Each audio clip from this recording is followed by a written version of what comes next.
l'affaire a fait le tour du monde. Le 14 mai 2011, alors qu'il comptait se présenter aux élections présidentielles, Dominique Strauss-Kahn a été accusé d'agression sexuelle, de tentative de viol, d'abus sexuels et de séquestration par Nafissatou Diallo, qui travaillait à l'hôtel Sofitel de Manhattan, à New York, en tant que femme de chambre. Quelques mois plus tard, l'épouse de l'homme politique, Anne Sinclair, prenait la décision de mettre fin à leur mariage après 22 ans d'union. Pourtant, les histoires abjectes qui circulaient à propos de son partenaire ne seraient pas totalement à l'origine du divorce. Anne Sinclair a, simplement, toujours été convaincue de l'innocence de Dominique Strauss-Kahn.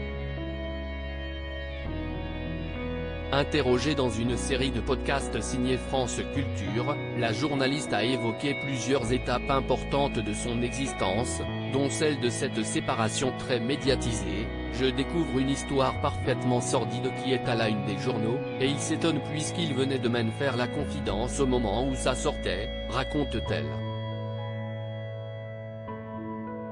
Ça entame bien entendu une vie, ça entame des rapports, ça entame tout.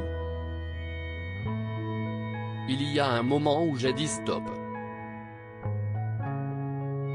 Elle ne croit pas une seule seconde aux accusations portées à l'encontre de son époux. Elle avait déjà raconté en détail cette histoire dans un livre paru en 2021, intitulé Passé composé. Anne Sinclair et Dominique Strauss-Kahn s'étaient rencontrés le 27 octobre 1988 sur le tournage de l'émission Question à domicile.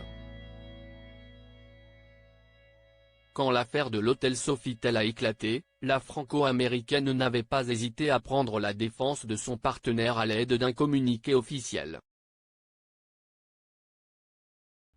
Elle ne croit pas une seule seconde aux accusations portées à l'encontre de son époux, pouvait-on lire. De l'eau a coulé sous les ponts depuis l'année 2013, année de leur divorce, et chacun a refait sa vie.